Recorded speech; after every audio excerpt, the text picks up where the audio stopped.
After Papanasi group of temples, we move to our next destination, which is the Sangameshwar temple at Jogulamba.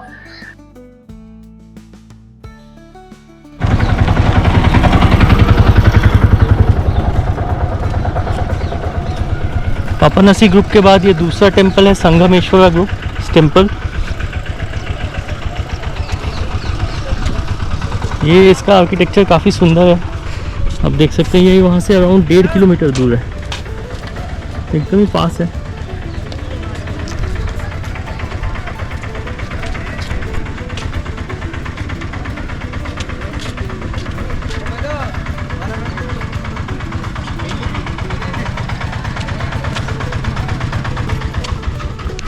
ये भी काफ़ी अच्छा maintained है इसके द्वारा। बहुत गर्मी है, आप कोशिश कीजिएगा कि हमेशा मॉर्निंग में आ जाए।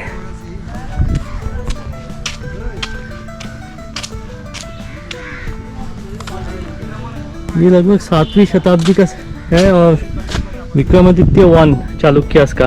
देखिए इस मंदिर में हर एक इंच में कारीगरी है, आप देख सकते हैं। कोई भी इंच छूटा नहीं हुआ। Sculptures are all around the temple, outside inside, कहीं पे भी देखें आप।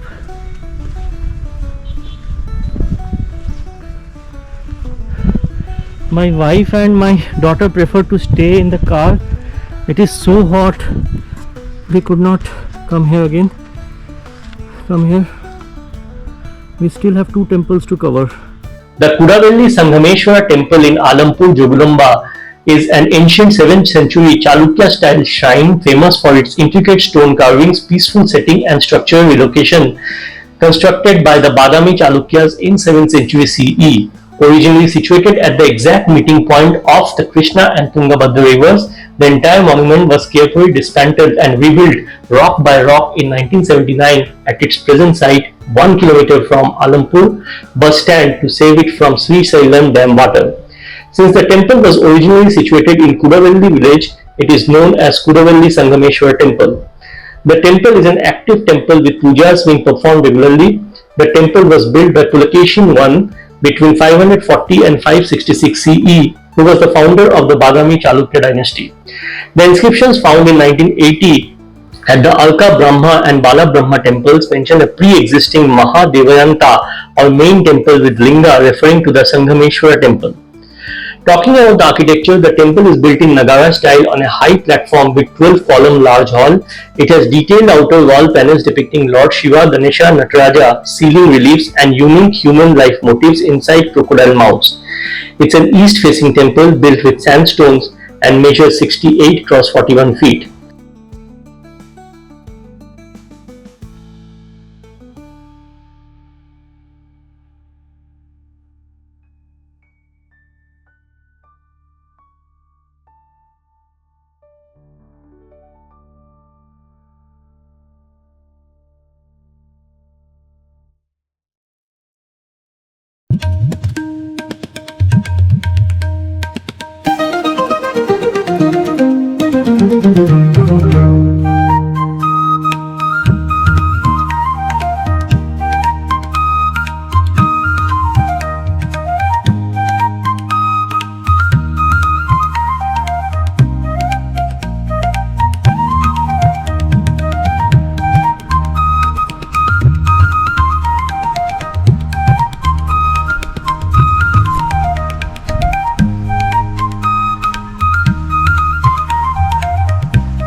This temple is really beautiful.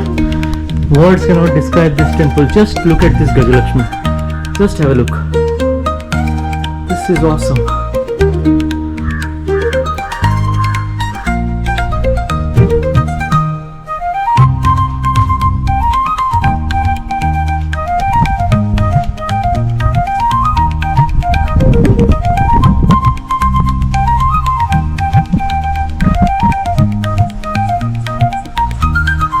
This I would say is even better than Papanasi groups of temple.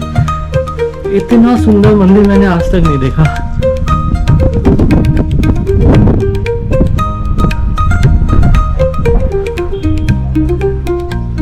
It is a Sandhara temple consisting of a Gudha Mandapa.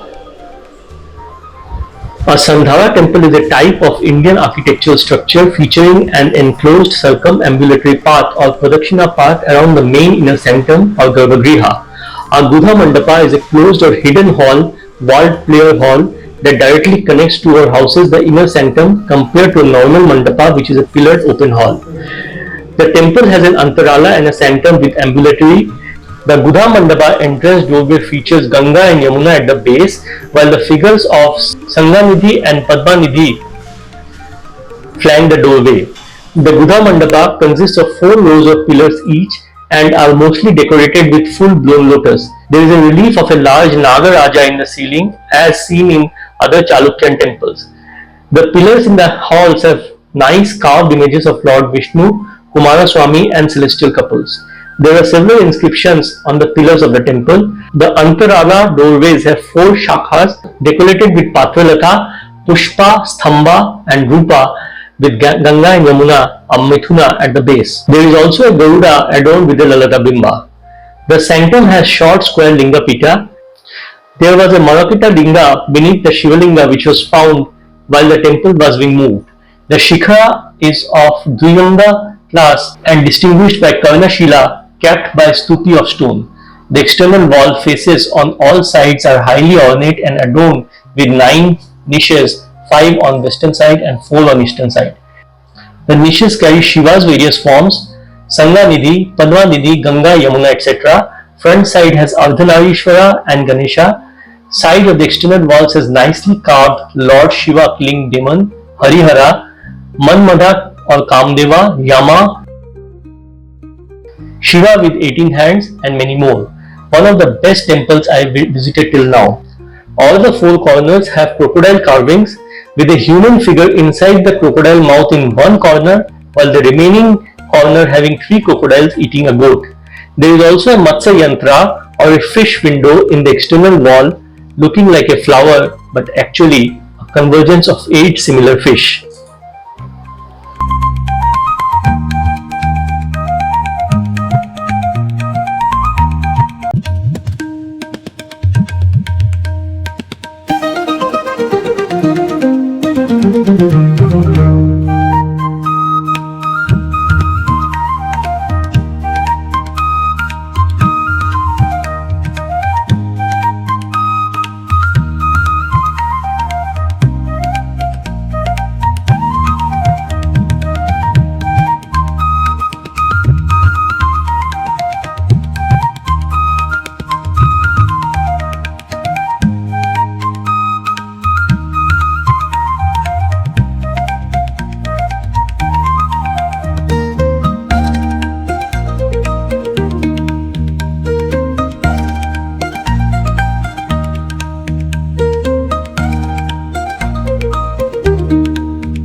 Our next and final destination, Jogulamba Navabrahma Temple. The Jogulamba Navabrahma Temple and Swarga Brahma Temple are part of the famous ancient temple complex in Alampur, located at the sacred confluence of Tungabhadra and Krishna rivers. The Jogulamba temple dedicated to goddess Jogulamba is an important Shakti Pitha where Sati Devi's upper teeth are believed to have fallen. The Jogulamba Swarga Brahma temple is one of the prominent Navabrahma temples dedicated to Lord Shiva, celebrated for its exquisite 7th century Chalukyan rock-cut architecture. The Navabrahma temple is a group of 9 temples constructed by Badami Chalukyas between 7th and 9th century dedicated to Lord Shiva. The Jogulamba Devi temple is revered as the 5th Mahashakti Pitha out of 18 major Shakti shrines in India where the upper teeth of Sati Devi are believed to have fallen, constructed in the 7th century CE by the Badami Chalukyas or the Vatapi Chalukyas, notably with the involvement of King Pulakeshin II. The legend behind the naming of the Navabrahma temples after Brahma is because Lord Brahma reportedly performed a deep penance here to please Lord Shiva.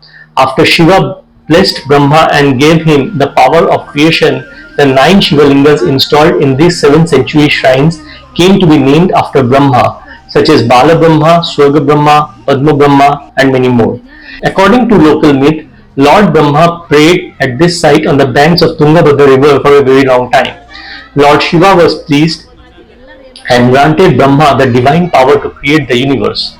The 9 individual shrines are dedicated to forms or names associated with this blessing.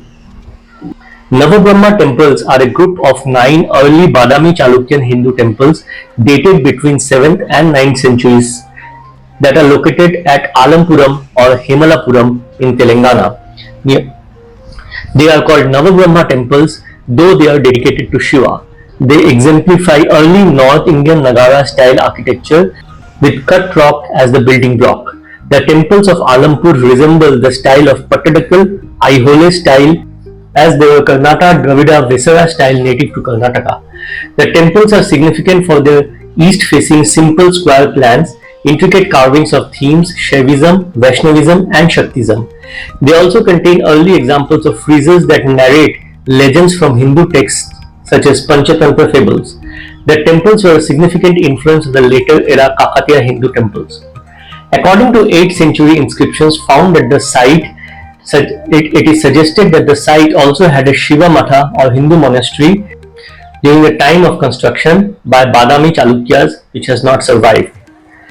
As the Badami Chalukyan kingdom became well established, its rulers sponsored the distinct Badami Chalukya architectural style of Hindu temple architecture in Aihole, Badami, Alampur and later Pattadakal. The uniqueness of these temples lies in their plan and design in the northern architectural style introduced by the Chalukyas of Badami in the 7th century. The temples have a square plan that follow the Vastu Purusha Mandala architecture. A square sanctum is surrounded by a covered circumambulation path and Rekha Nagara style curvilinear square shikhara towers above the sanctum of each temple. The tower is capped by an amla and kalasha, though in some cases this has not survived.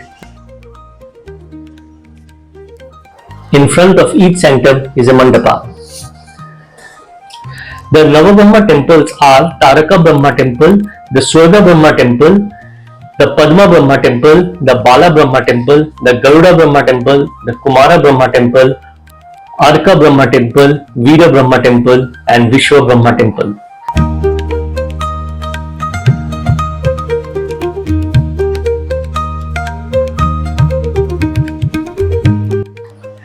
The Taraka Brahma temple is an unusual early stage in Hindu temple because it has a multi-story tower, and for carving deities into the ceiling, it suggests that the artisans were experimenting and exploring novel construction ideas in the stone temples by the 7th century.